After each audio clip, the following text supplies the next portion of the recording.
ওকে, তো আমরা প্রথম ভিডিওতে দেখিয়েছিলাম সংখ্যা পদ্ধতির প্রকারভেদ এবং সংখ্যা পদ্ধতির মানগুলো কীভাবে বের করতে হয়, দশমিকের মান, বাইনারির মান, অক্টালের মান, হেক্সাডেসিমেলের মান কীভাবে মানগুলো বের করতে হয়, এবং দশমিক টু বাইনারি আর বাইনারি টু দশমিক।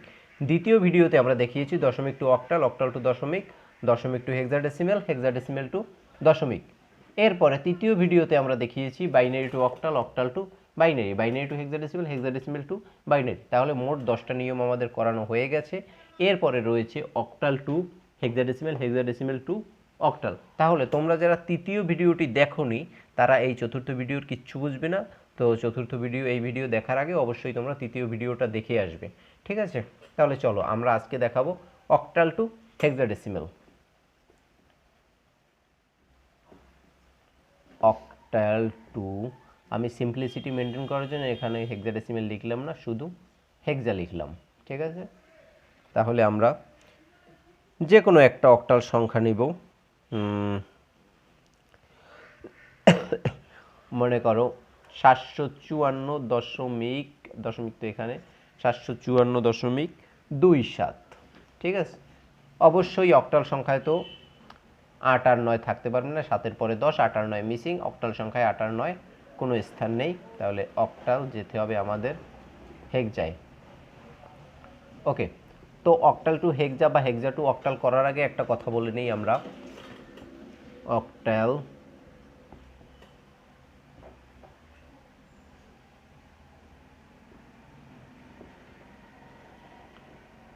অক্টাল থেকে ডাইরেক্ট হেক্সায় তুমি যেতে পারবে না, ঠিক আছে? অক্টাল থেকে প্রথমে আমাদের যেতে হবে বাইনারিতে, ঠিক আছে? তারপরে বাইনারি টু হেক্সাডেসিমেল, ঠিক আছে? আবার হেক্সা থেকে যখন তুমি অক্টালে আসবে তখন হেক্সা টু বাইনারি, এরপরে বাইনারি টু অক্টাল। তো আমরা তৃতীয় ভিডিওতে দেখিয়েছি অক্টাল থেকে কিভাবে বাইনারিতে যেতে হয়, আবার বাইনারি থেকে কিভাবে অক্টালে আসতে হয়, আবার বাইনারি থেকে কিভাবে হেক্সায় যেতে হয়, আবার হেক্সা থেকে কিভাবে বাইনারিতে আসতে হয়। এজন্যই আমি বলেছি যে তৃতীয় ভিডিও যারা দেখোনি তারা এই ভিডিওর কিছু বুঝবে না, তো আগে তৃতীয় ভিডিওটা দেখে আসো। তাহলে চলো আমরা শুরু করি।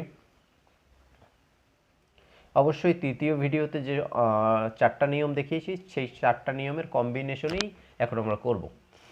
তাহলে দেখো, প্রথমে আমাদের অক্টাল থেকে কিসে যেতে হবে, একটু আগে যেটা বলেছি বাইনারিতে, তারপরে বাইনারি থেকে যেতে হবে হেক্সায়। তাহলে অক্টাল থেকে চলো বাইনারিতে যাই, সংখ্যাগুলোকে ফাঁক ফাঁক করে সাজিয়ে লিখি। 754.27। খুবই সহজ, শুধুমাত্র ছক থেকে মান দেখবে আর বসাবে, আর কিচ্ছু না। তাহলে দেখুন, অক্টালে যদি 7 হয় তাহলে বাইনারিতে কত? 111। তাহলে লেখো 111। অক্টালে যদি 5 হয় বাইনারিতে কত? 101। তাহলে লেখো 101। অক্টালে যদি 4 হয় বাইনারিতে কত? 100। তাহলে লেখো 100। এরপরে অক্টালে যদি 2 হয় তাহলে বাইনারিতে কত? 10। এরপরে তোমরা অবশ্যই জানো, যারা তৃতীয় ভিডিও দেখেছো, যে অক্টালের বিট হচ্ছে 3। তো এখানে বিট রয়েছে কয়টা? 2টা। তো 3 বিট পূর্ণ করার জন্য এখানে বামে একটা শূন্য দিতে হবে। এজন্যই আমি বলেছি তোমরা আগে তৃতীয় ভিডিওটা দেখে নাও। এরপরে অক্টালে 7 হলে বাইনারিতে কত? অক্টালে 7 হলে বাইনারিতে হচ্ছে 111। তাহলে বসাও 111। এবারে এই সংখ্যাগুলোকে একটু সাজিয়ে লিখতে হবে ফাঁক ফাঁক করে। নিচে দেখো 1 1 1 101 100 .0101111।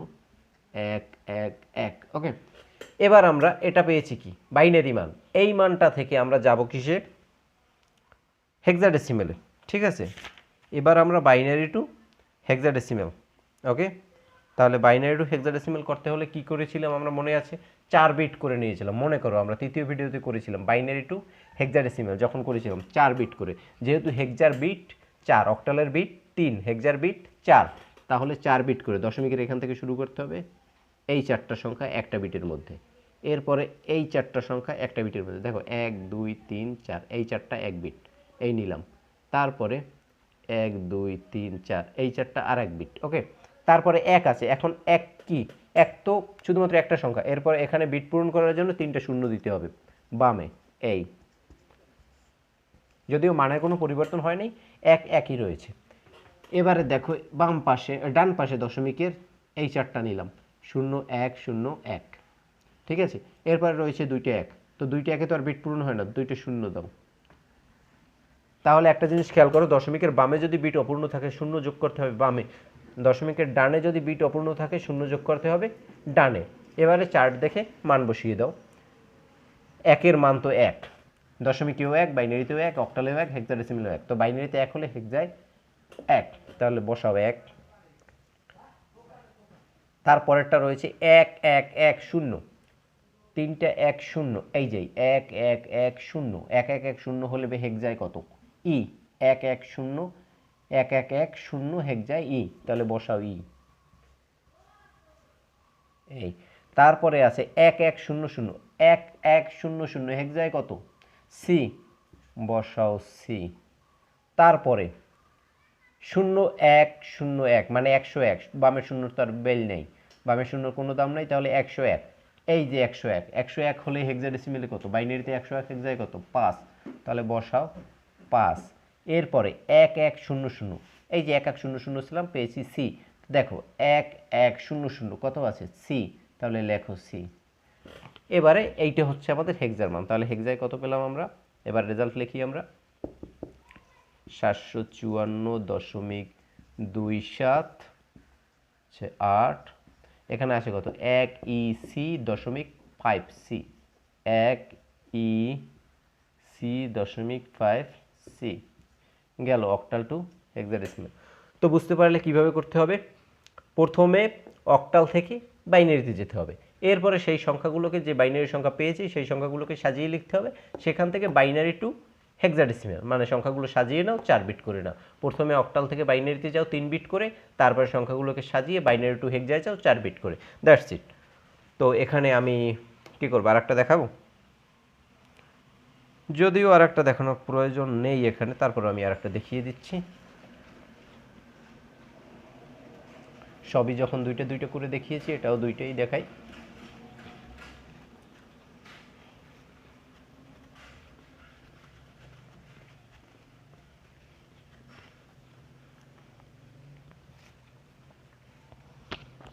ওকে,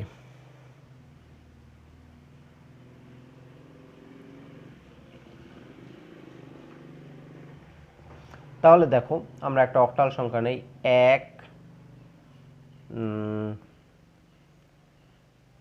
4 5 7.23, একটা অক্টাল সংখ্যা, যেতে হবে কিসে? হেক্সাডেসিমেলে, 16তে।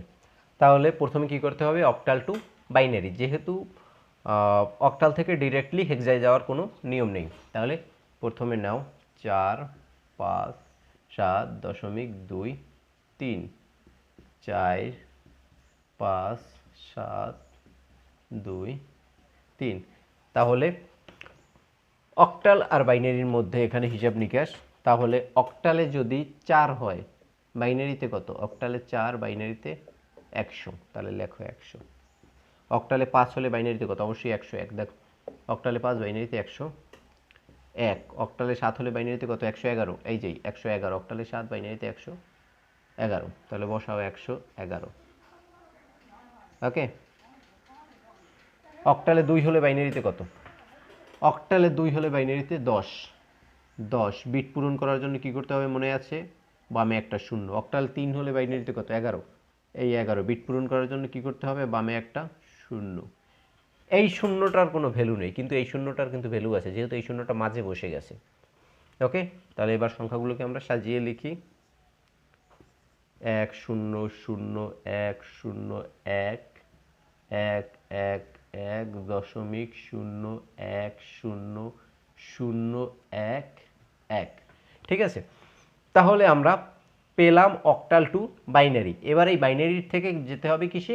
হেক্সায়। তাহলে দেখো 4টা সংখ্যা করে নিতে হবে, এই নাও 4টা, 1 2 3 4, যেহেতু হেক্সার বিট 4, এরপরে আবার 4টা, এই তারপরে একটাকে বিট পূর্ণ করার জন্য 3টা শূন্য দিতে হবে বামে। বুঝতে পারছি না সর্বক্ষেত্রে একই কেন শুরুতে আসে। এরপরে এখানে চারটা নিতে হবে, 1 2 3 4। এখানে একের পরে দুইটা শূন্য, যেহেতু দুইটা এক আছে বিট পূরণ করার জন্য, আর দুইটা শূন্য। এবারে দেখো চারটা এক, চারটা এক থাকলে হেক্সায় কি, চারটা এক থাকলে হেক্সায় হচ্ছে এফ, তাহলে বসাও এখানে এফ। তাহলে বাইনারিতে 10 থাকলে হেক্সায় কত, বাইনারিতে 10 থাকলে হেক্সায় 2, আর বাইনারিতে 1 থাকলে তো হেক্সায়ও 1, যেহেতু সর্বক্ষেত্রেই 1 1 1 1, বাইনারিতে 1.1, হেক্সায় 1, অক্টালে 1।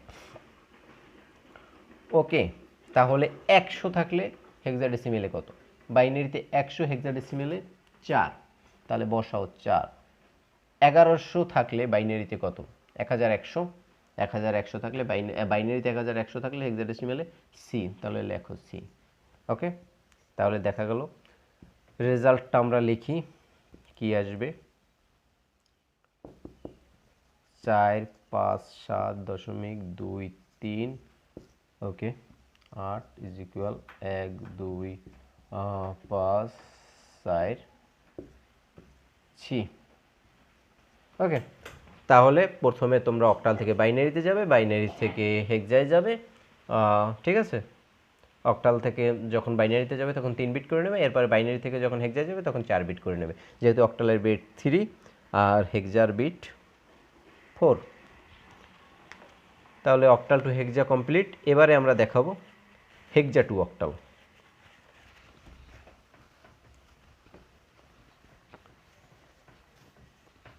কত মিনিট হয়েছে জানো,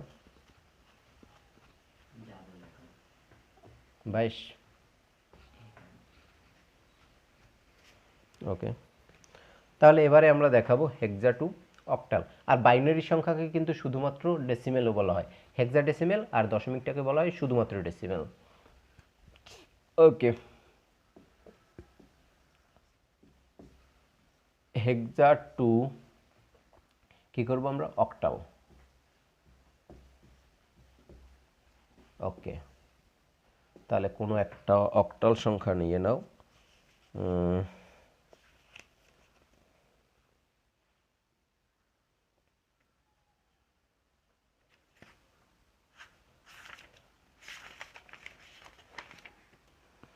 না অক্টাল সংখ্যা আমরা কেন নেব, আমরা তো নেব হেক্সাডেসিমেল সংখ্যা।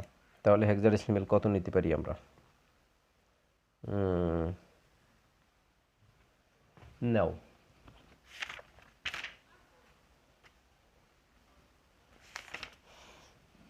4 5 ডি দশমিক 7 বি, হোয়াট এভার, তোমরা চাইলে অন্য কিছুও নিতে পারো। আচ্ছা, 16তে যেতে হবে অক্টালে। ওকে, তাহলে কি করতে হবে তোমাদের মনে আছে, ডাইরেক্ট হেক্সা টু অক্টাল যাওয়া যাবে না, আগে হেক্সা টু বাইনারি। তাহলে আগে হেক্সার সংখ্যাগুলোকে সাজিয়ে নিয়ে আমরা বাইনারিতে যাই, চলো। 4 5 ডি দশমিক 7 বি। ওকে,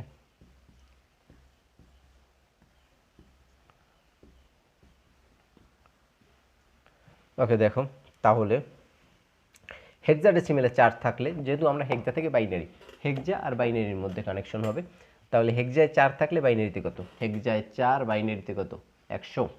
তাহলে 100 এখন বিট পূরণ করার জন্য, যেহেতু হেক্সাডেসিমেলের বিট হচ্ছে 4, তাহলে বিট পূরণ করার জন্য এখানে একটা শূন্য দিতে হবে। হেক্সাডেসিমেলে 5 থাকলে বাইনারিতে কত, হেক্সাডেসিমেলে 5 থাকলে বাইনারিতে 101, বিট পূরণ করার জন্য কি করতে হবে, এখানে একটা শূন্য দিতে হবে।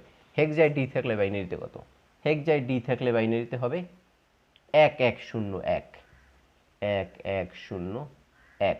হেক্সায় 7 থাকলে বাইনারিতে কত, হেক্সায় 7 থাকলে বাইনারিতে হচ্ছে 111, 111। তো বিট পূরণ করার জন্য কি করতে হবে, বামে একটা শূন্য। বি থাকলে বাইনারিতে কত, হেক্সাডেসিমেলে বি বাইনারিতে হচ্ছে 1011, 1011। ওকে, তাহলে এটা আমরা পেলাম কি, হেক্সাডেসিমেল টু বাইনারি। এবার এই বাইনারিটা থেকে আমরা যাব অক্টালে। তাহলে সংখ্যাগুলোকে আমরা সাজিয়ে লিখি, এই বামে শূন্যটা লেখার কোনো দরকার নেই, যদি বিট পূরণ করার জন্য পরে আবার দেওয়া লাগে সেক্ষেত্রে আমরা দেব 1 0 0 0 1 0 1 0 0 0 1 0 1, তারপরে 1 1 0 1 1 1 0 1, এরপরে এইবার আবার দশমিক এই, তারপরে হচ্ছে 0 এক এক এক 1 0 1 1। ওকে, এবার আমরা কিসে যাব? Binary two octal. তো অক্টালে গেলে আমাদের অক্টালের বিট কত? 3। তাহলে 3 বিট করে নিতে হবে দশমিকের বামে। এই তিনটা, এই তিনটা, এই তিনটা। এই দেখো শূন্য একটার প্রয়োজন পড়ছে বিট পূরণ করার জন্য। এবার দশমিকের বামে কি করতে হবে? এই তিনটা, এই তিনটে, এখানেও শূন্য একটা অ্যাড করতে হবে। এবারে দেখো 101 হলে বাইনারিতে 101, অক্টালে কত? বাইনারিতে 101 হলে অক্টালে 5, লেখো 5। বাইনারিতে 11 হলে অক্টালে কত? বাইনারিতে 11 হলে অক্টালে 3। তাহলে বাইনারিতে 001 হলে অক্টালে কত? 001 মানে শুধু 1, তো বাইনারিতে 1 হলে অক্টালেও 1। বাইনারিতে 10 হলে অক্টালে কত? বাইনারিতে 10 হলে অক্টালে 2। ওকে, এরপরে 11 হলে বাইনারিতে কত? অক্টালে কত? 11 হলে অক্টালে 3, লেখো 3। তারপরে 110 হলে বাইনারি অক্টালে কত? 110। 110 হলে অক্টালে 6, তাহলে লেখো 6। আবার 110, আবার 110 হলে অক্টালে তো অবশ্যই 6 হবে। তাহলে বুঝতে পারলে হেক্সা টু অক্টাল কীভাবে করতে হয়। 4 5 ডি দশমিক 7 বি ইকুয়াল হবে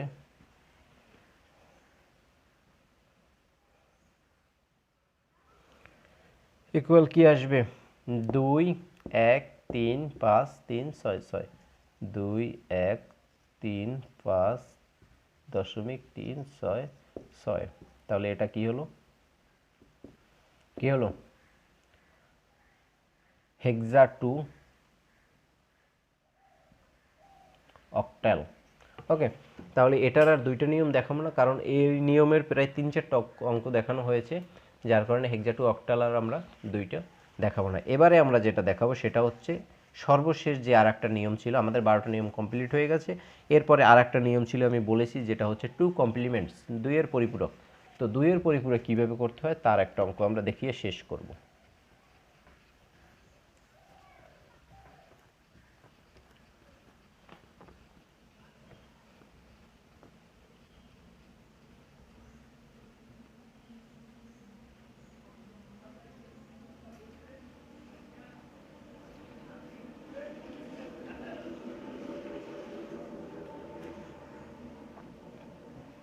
দুই এর পরিপূরক।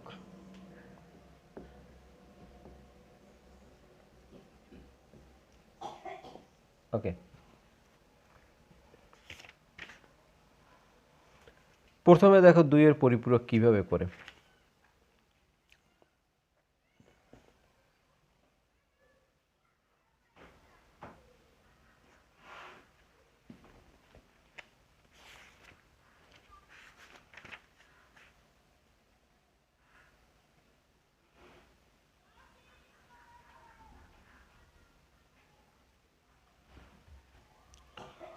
কোনো একটা সংখ্যা, যেমন মনে করো 127,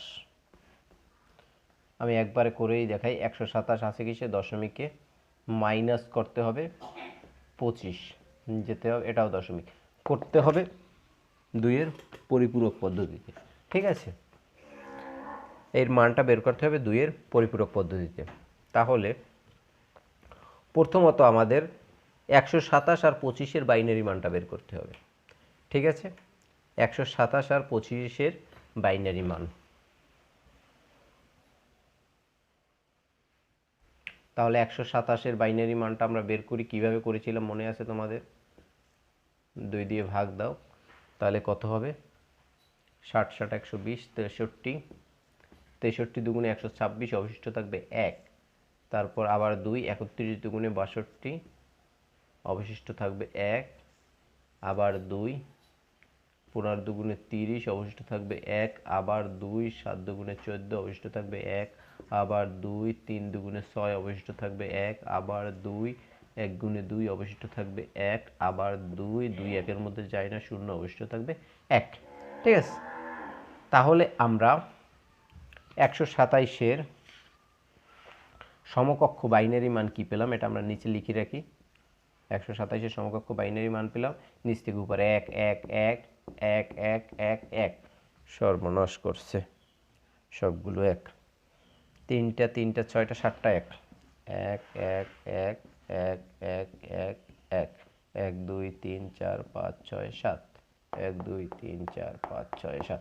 ওকে, তাহলে এবার একটা জিনিস খেয়াল করো, তুমি যখন তুমি পরিপূরকের অঙ্ক করবে তখন হয় তোমার 4 বিট নিতে হবে, না হলে 8 বিট নিতে হবে, না হলে 16 বিট নিতে হবে, কারণ কম্পিউটারে 4 bit 8 bit 16 bit 32 bit 64 bit ইত্যাদি আকারে রেজিস্টার হয়। ঠিক আছে, তো 16 বিট 64 বিট এগুলো করলে পর তো বিশাল বড় হয়ে যাবে, তো আমাদের ডেফিনেটলি 8 বিটেই অঙ্ক দেয়। তো আমাদের যেহেতু 60টা আছে, তো 4 বিটে নেওয়ার কোনো সুযোগ নেই। 60টা আছে, তাহলে একটা শূন্য যোগ করে আমরা এটাকে 8 বিট রেজিস্টারে পরিবর্তন করলাম। ওকে, এই গেল বাইনারি। এবার আমরা 25কে করব। 25 2 দিয়ে ভাগ দিলে 12 দুগুণে 24 অবশিষ্ট 1, আবার 2 দিয়ে ভাগ দাও, 6 দুগুণে 12 অবশিষ্ট 0, আবার 2 দিয়ে দাও, 3 দুগুণে 6 অবশিষ্ট কিছু নেই, আবার 2 দিয়ে ভাগ দাও, 2 1 গুণে 2 অবশিষ্ট 1, আবার 2 দিয়ে ভাগ দাও, 2 1 এর মধ্যে যায় না 0 অবশিষ্ট 1। ওকে, তাহলে দেখো তোমার 25-এর ক্ষেত্রে দশমিক বাইনারি সংখ্যাটা কি পেলাম আমরা? 25 বাইনারি সংখ্যা পেলাম 11001, 11001। তাহলে দেখো আমাদের এখানে আছে কয়টা? 5টা। তো 5 বিটে তো আর হবে না, আমাদের হয় 4 বিট নিতে হবে, নাহলে 8 বিট নিতে হবে। তাহলে আমরা 0 3টা যোগ করে এটাকে 8 বিটে পরিবর্তন করি। That's it. ঠিক আছে, এরপরে আমাদের যেহেতু জায়গা নেই নিচে, তোমরা এইগুলো করার পরে তারপরে নিচে করবে। আমি এই দুইটাকে মুছে ফেলি, তারপরে মুছে ফেলার পরে করতেছি।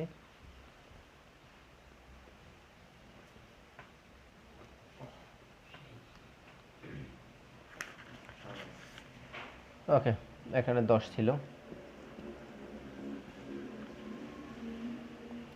0 0 0 1 1 0 0 1। ওকে, তো একটা জিনিস খেয়াল রাখো, যে সংখ্যাটার আগে মাইনাস সাইন থাকবে তোমার সেইটাকে পরিপূরক করতে হবে। অবশ্যই খেয়াল রাখো, যে সংখ্যার আগে মাইনাস চিহ্ন থাকবে সেইটাকে পরিপূরক করতে হবে। মনে রাখো, যে সংখ্যার আগে মাইনাস চিহ্ন থাকবে সেইটাকে পরিপূরক করতে হবে।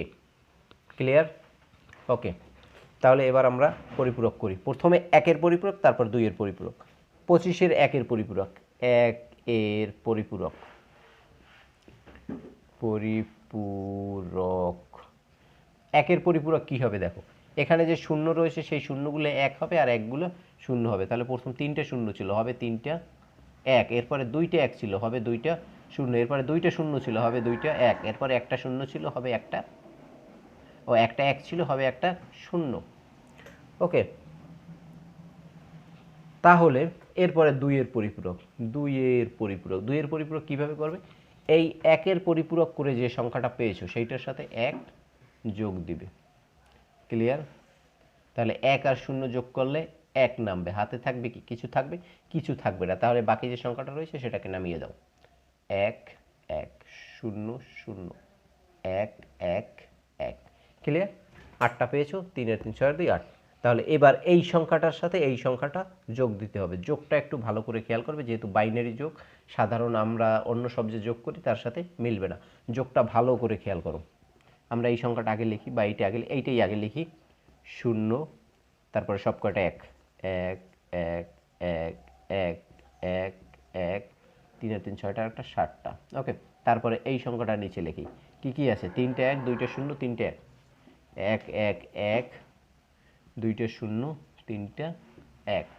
আর একটা জিনিস খেয়াল রাখবে, ডেফিনেটলি সংখ্যাগুলো যেন একটার নিচে একটা বসে। যদি উল্টোপাল্টা হয়, একদিক ওদিক নড়ে যায় বা একটা নিচ থেকে আর একটা সরে যায়, তাহলে কিন্তু অঙ্ক মিলাতে পারবে না।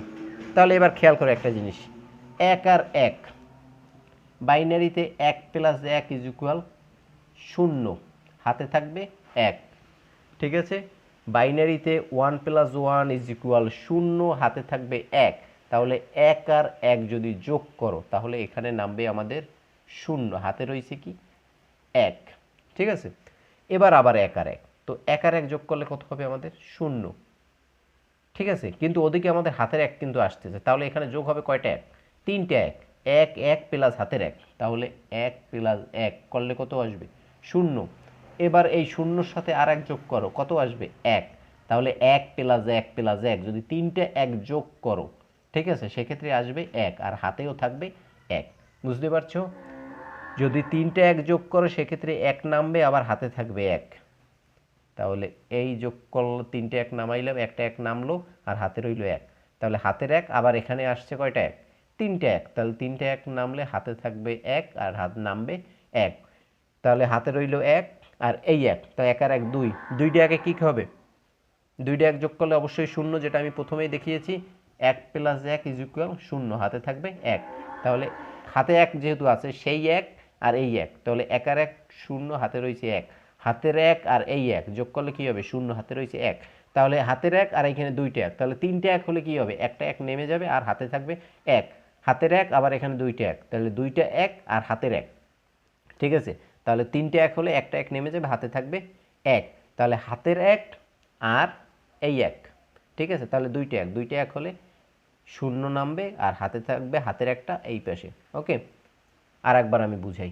1 আর 1-এ 0, হাতে রয়েছে 1। হাতের 1 আর এই দুইটা 1, তাহলে তিনটে 1 যোগ করলে নামবে 1, আবার হাতে থাকবে 1। যেহেতু 1 প্লাস 1 করলে 0, সেই 0-র সাথে আবার মনে করো 1 প্লাস 1 0, হাতে রয়েছে কত? 1। 1 প্লাস 1 করলাম 0, এরপরে তার সাথে পূর্ববর্তী যে হাতের 1টা ছিল সেইটা যোগ করি, কত নামলো? 1। তাহলে তিনটে 1 যোগ করলে নামবে 1, আবার হাতে থাকবে 1, ঠিক আছে। তাহলে তিনটে 1 যোগ করলাম, নামলো 1, হাতে রইল 1। হাতের 1 আর এই দুইটা 1, আবার তিনটে 1, তাহলে তিনটে 1 যোগ করলে নামবে 1, হাতে থাকবে 1। তাহলে হাতের 1 আর এই 1, তার মানে দুইটা 1, দুইটা 1 যোগ করলে হবে 0, হাতে 1। হাতের 1 আর এই 1, দুইটা 1, দুইটা 1 যোগ করলে কত হবে? 0, আবার হাতের 1 আর এইখানে দুইটা 1, তাহলে তিনটে 1, তিনটে 1 যোগ করলে কী হবে? নামবে 1, হাতে থাকবে 1। হাতের 1 আর এই দুইটা 1, তাহলে দুইটা 1 আর হাতের 1, তিনটে 1, তিনটে 1 যোগ করলে কী হবে? নামবে 1, হাতে থাকবে 1। হাতের 1 আর এই 1, তার মানে দুইটা 1, দুইটা 1 যোগ করলে নামবে 0, হাতে থাকবে 1। হাতের 1টা এই নামিয়ে দিলাম, ঠিক আছে। এবার একটা জিনিস খেয়াল করো, কারণ কত মিনিট হয়েছে? 27। ওকে, তাহলে এর মধ্যে কমপ্লিট করা যাবে আশা করি। তাহলে দেখো, আমরা আটটা সংখ্যা বিয়োগ করেছি বা যোগ করেছি। তা তোমার 2-এর পরিপূরকের সুবিধাটা হচ্ছে এখানে যোগ ও বিয়োগের জন্য একই বর্তনী ব্যবহার করা যায়, ঠিক আছে। যোগ ও বিয়োগের জন্য একই বর্তনী ব্যবহার করা যায়, এই জন্য কম্পিউটারে 2-এর পরিপূরকের বর্তনী ব্যবহার করে। ওকে, তাহলে দেখো 8টা সংখ্যা আমরা যোগ করেছি বা বিয়োগ করেছি। তাহলে 8টা সংখ্যা থেকে আমরা পেয়েছি কয়টা? 1 2 3 4 5 6 7 8 9। তাহলে যে সংখ্যাটা বাড়তি পেয়েছি সেটা তো আমাদের ক্যারি বিট, এটা আমাদের রেজাল্টে আসবে না, ক্যারি বিট। আর এইটা হচ্ছে চিহ্ন বিট, চিহ্ন বিট, ঠিক আছে। তাহলে এবার হিসাব করো তুমি। 0 মানে হচ্ছে পজিটিভ, 0 মানে এই যে সংখ্যাটা আছে এটা আমাদের ধনাত্মক, আর এখানে যদি -1 আসতো তার মানে হতো ঋণাত্মক, ঠিক আছে। তার মানে 0 হচ্ছে পজিটিভ। এবার দেখো আমাদের রেজাল্ট হচ্ছে এইটা, এই যে, ঠিক আছে, আমাদের রেজাল্ট হচ্ছে এইটা।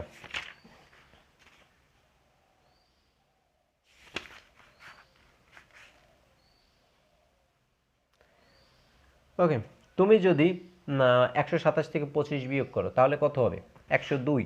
তাহলে তুমি 102-এর বাইনারি মান বের করে দেখো, এইটাই আসবে, ঠিক আছে। তাহলে বুঝতে পারলে তুমি ওভাবে করো এভাবে করো, রেজাল্ট একই আসবে, সেম। 0 হচ্ছে পজিটিভ, তার মানে এই মাঝে যে সংখ্যাটা আসছে সেটা পজিটিভ। আমরা যদি উল্টো করতাম, 25 থেকে 127 বিয়োগ করতাম, সেক্ষেত্রে সব সেমই আসতো, এখানে একটা 1 আসতো, তার মানে ভিতরের সংখ্যাটা আসতো নেগেটিভ। যেহেতু বড়টার সাইন নামবে, তো 127-এর আগে মাইনাস থাকলে সেটা নামতো। ক্লিয়ার?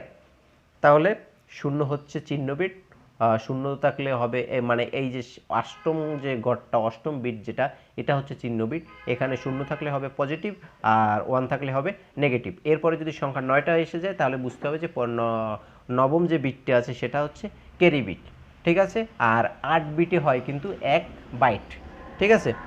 8 বিটে 1 বাইট, 8 বিটে 1 বাইট। ওকে, 8 বিটে 1 বাইট, আবার 1000 বাইটে হবে 1 কিলোবাইট, আর 1024 কিলোবাইটে হবে 1 মেগাবাইট, যেটা আমরা মেগা বলি, ঠিক আছে। কত মেগা আছে মোবাইলে এরকম। আর 1024 মেগাবাইটে হবে 1 গিগাবাইট, যেটাকে আমরা বলি জিবি। ক্লিয়ার? তাহলে 2-এর পরিপূরকও ক্লিয়ার হয়ে গেল। 2-এর পরিপূরকটা একটু বাড়িতে প্র্যাকটিস করবে, কারণ এটা একটু জটিল আছে।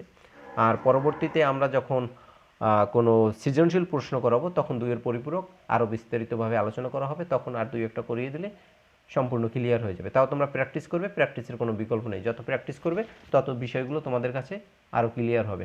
ঠিক আছে, তাহলে আজকে এই পর্যন্তই থাকলো। আর তোমরা ভিডিও দেখে যদি উপকৃত হও তো অবশ্যই সাবস্ক্রাইব করবে, আর লাইক কমেন্ট শেয়ার তো অবশ্যই করবে।